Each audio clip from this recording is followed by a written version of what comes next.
All right, Shalom, Shalom, Yasharala, it's your brother Yaradan with the Sutter Return located here in Chicago. And I want to start off by giving all praise. It's called Hallelujah to the Most High Power, Yahweh, Bahashim, Yahweh Shai, Bahashim, Rakakwadash. Double honors to the apostles and elders over at Great Millstone. Shalom to the Akim scattered throughout the four corners, preaching this word in truth and sincerity with discretion and discernment. And last but not least, Shalom to the Akim and the Akwath and the children who might be tuning in. So yeah, I was just listening to GMS on air live from the camp sent down from yesterday, and they was going into how they two down the Chicago projects and how they built the Chicago projects and how it all turned out to the shit you see today, man, the BS you see today, because Chicago was known for what? Chirac murders, man, having more murders than the war in Iraq. So um, the elders was just going into how everything was a project and a setup. And turns out it was a successful project because the plan was to see how to make niggas be dysfunctional, man. How to mess up the circumstances for Israelites, so-called black people, and make us a dysfunctional people. So I'm gonna just read these scriptures right fast, and then I'm gonna play this video. But this the book of Psalms, chapter 50 and verse 19. It say, "Thou givest thy mouth to evil, and thy tongue frameth deceit. Thou givest thy mouth to evil, and thy tongue frameth deceit." So yeah, man.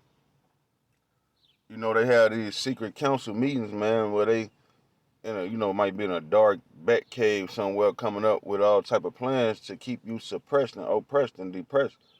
All right, they're the oppressors that the Bible speaking of, man, and it's always Esau want to get his claws on you with the clause and the contracts that he puts out there, man.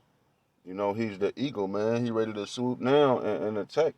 But it say thou givest thy mouth to evil, yeah, because everything this nigga say is evil, man. All right, from him saying that the Most High and his son, that they're so-called white people, Edomites. That's the first thing he said when he came out the caves, you know. And then and then say in thy tongue frame of deceit. They make these laws and legislations, man, to benefit themselves and to keep the Israelites under subjection, man. All right. So it say thou sittest and speakest against thy brother, yeah, because Esau is the brother of Jacob. We the same. We the same. Of the same stock of lineage, except for like the Most High made them for a reason, and He made us for a reason. Deuteronomy 7:6 say He made us because He loved us above all people on the face of the earth. Malachi 1:4 say, He hate them. He made them, He hate them. They the people who He gonna hate forever. Out of all races of people, nations of people, they the people who He hate. So it say, thou sittest and speakest against thy brother, thou slanderest thine own mother's son. These things hast thou done, and I kept silent. Though it say, thou thoughtest that I was altogether such as one, Salaki, such as one, Salaki, let me read it over. These things thou hast done, and I kept silence. Thou thoughtest that I was one, Salaki, thou thoughtest that I was altogether such an one as thyself. But I will reprove thee and set them in order before thine eyes. So yeah, the so-called white man, he came over here, he really back in this with the Spanish Inquisition. He went around the world, talking about in the name of Jesus Christ with his sword, killing and conquering everybody, man, and colonizing everything. All right. So it's the Most High say he kept silent, and the so-called white man thought that the Most High was on his side, you know. It say, but I will reprove thee and set them in order before thine eyes. So yeah, man, they put us in these situations in the projects and turned us out to wild savages, a bull in a net. That's what these niggas is on the corner. It's like a wild bull stuck in a net. All right, as the scriptures put it. So the Most High say He's going to reprove us before the eyes of the so-called white man. So yeah, that's what's going on now, man. He's changing us, man, through the situations and circumstances the Most High had that elect remnant who was going to realize that this shit ain't right here in America. The way we getting treated and been treated, the Most High opened up our eyes to this truth. And now you got men like me who mentally and spiritually changing their lives, and physically also. But, it starts with the mental and with the spiritual. I'm no longer out here looking for somebody's wife to pop. All right, we ain't looking for other niggas to rob, kick the door in. I ain't trying to backdoor, never tried to backdoor none of my mans in the world anyway, But, yeah, man, so we ain't just out here. And the Most High is taking these niggas off the street, man, because that's what everybody was, just niggas bugged out in some kind of way. And he taking us off the streets and he putting us on the street to preach now. And to do these scriptures and go through these scriptures in this history. All right, so it say, yeah, he gonna set us in order before they ask. Now he talking to us now. He say, now consider this, ye that forget the Most High. Least I tell you in pieces, and there be none to deliver. So yeah, now listen and consider this, all you Israelites. Before the Most High tell you in pieces, can't nobody get you out of his hands. It say, whoso offereth praises glorifieth me, and to him that ordereth his conversation aright will I show the salvation of the Most High.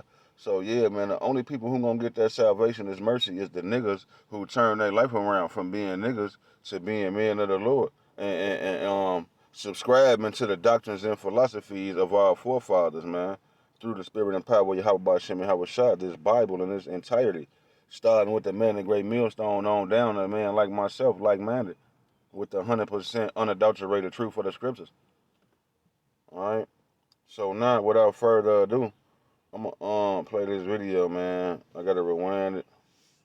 And I'm gonna play this video from the start.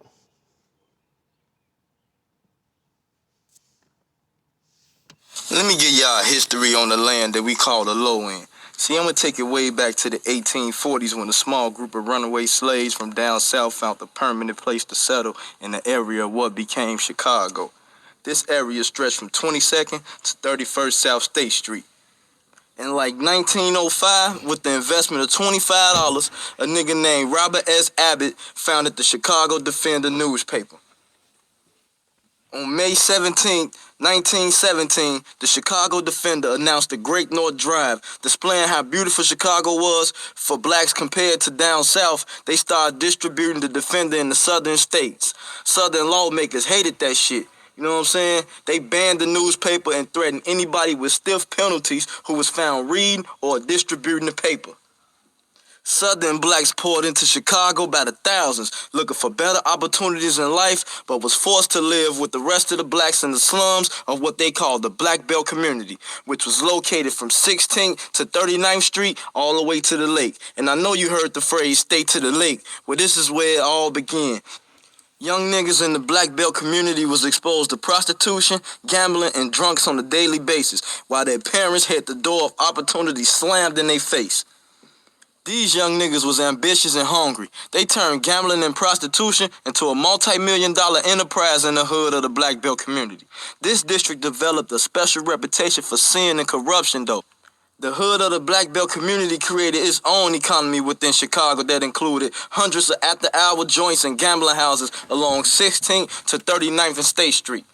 You see, the Black Belt community birthed legends that helped niggas make ends meet. You know what I'm saying? Like the legendary gambler Sam Young, who lived on 29th South Federal. He introduced the policy game to Chicago. You know what the policy is. It's now known as the state's lottery. You know, yeah, that's right. The powers that be stole the policy game from the black people in the hood of the Black Belt community. Back then, this chick named Madam Vin Fields, she ran the biggest whorehouse in Chicago on State Street in the Black Belt community. She employed over 70 prostitutes. You know what I'm saying? Being that she couldn't take care of family, she couldn't get a job or none, she got on the stroll and made it happen by any means necessary to feed her family. The madam used the money that she received from prostitute to put her daughters and some of her prostituting friends through college.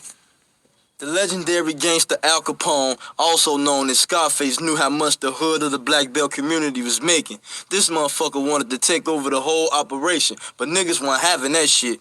A senator of the states called Capone up and told him that the people of the Black Belt community was in good graces with them, plus they ain't scared of no white gangster. Shortly after that, an agreement was made, and Capone told his guys to get the fuck out the Black Belt community.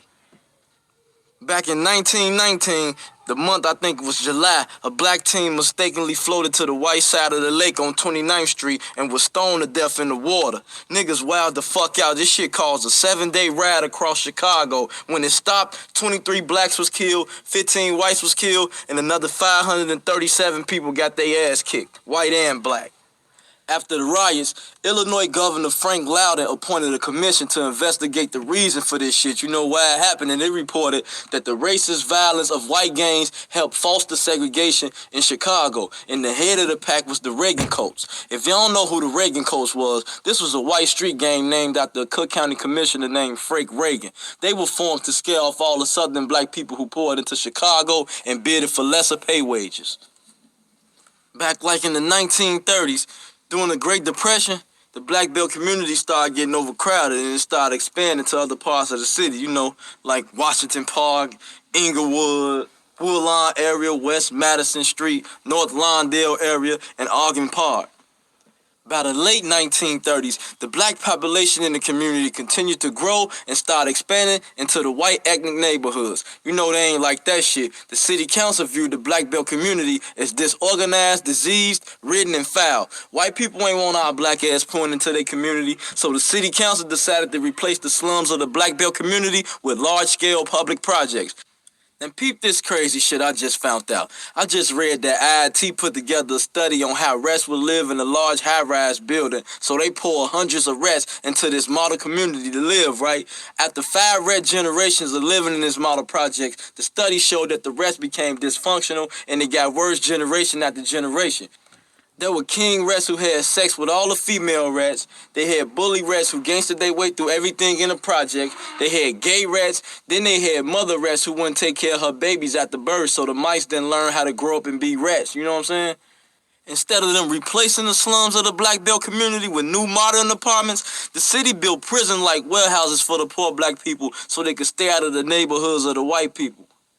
By 1950, the city council in Chicago recognized some of the problems in creating a large high-rise public housing, namely the use of the elevators. But the new CHA struggled from the very start to manage the projects and provided inadequate service, and the maintenance failures created a demoralizing environment for the tenants.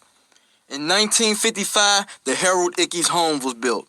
Harold L. Ickes, a Secretary of Interior for Franklin D. Roosevelt. From 22nd to 24th and State, the Harold Ickes homes housed over 5,000 tenants and only 738 units. Damn.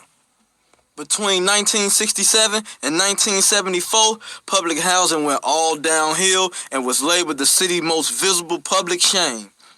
I don't know the exact time when the name of the community changed from the black belt to the low end, but this is where it all begins for black people in Chicago, baby. So my question to you is, what went wrong with public housing? Why did they neglect public housing? Was this all part of a plan? All right, so yeah, man, the brother put out a decent little amount of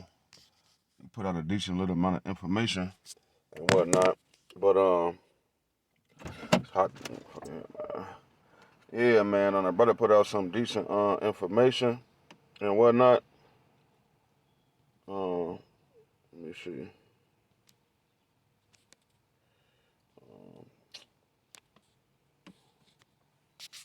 When I get back. Okay, there we go. So yeah, man. Yeah, so like he was saying, man. What happened, man? Like, what did they just neglect Chicago housing, man? So yeah, look at what that you got going on right now. Look at the state of Chicago. They tore them project buildings down, and they just scattered the men out everywhere. So now all the sin, crime, and corruption, you didn't put the people in there and corrupted their minds, and then you label the circumstances that you created as the city's most public and visible shame. All right, and then you go around, talking about niggas gang banging and niggas hustling. Well, what they was gonna do with the doors of opportunity slammed in their face, Esau? So now you want to sit here and slander us and say niggas is thugs and criminals and gangsters and killers and they know right from wrong, but you started out wrong, and you still wrong, and you gonna keep being wrong and wicked, and then you want to accuse Jake and say he's a killer, he's a thug, and put out propaganda, you know, in movies and rap videos and give niggas millions of dollars to be thugs and criminals when you the one pushing all this shit. So you the one gonna have to pay. You so-called white people and you elite banking families, mainly y'all, because y'all the ones who benefited and made all the money off of this. You know, all the drugs and guns and gambling and shit. Where's the drugs and guns coming from? All right, the so-called white man. So yeah, I just wanted to throw this little information out there. I couldn't confirm a lot of the stuff that the guy was saying. As far as the Madam Fields with the prostitution whorehouse down on the low end, and neither could I find the information about Sam Young, because I've been knowing about this video that I just watched. I've been knowing about this video for years. I just decided to post it because the spirit put it on me to post it. So, but I did research the ITT thing with the rats, and that was a real project. They really did that at that ITT college to see, you know, how it was gonna turn out when you stuff the rats in the model housing project. And lo and behold, Chicago is called Chirac, man. So Esau did a great job at being a wicked, but he has to pay, and you Edomites gotta pay, man. So yeah, I hope this video was edifying, straight to the point, man. Until the next time, I'm gonna bid y'all. Shalom, man.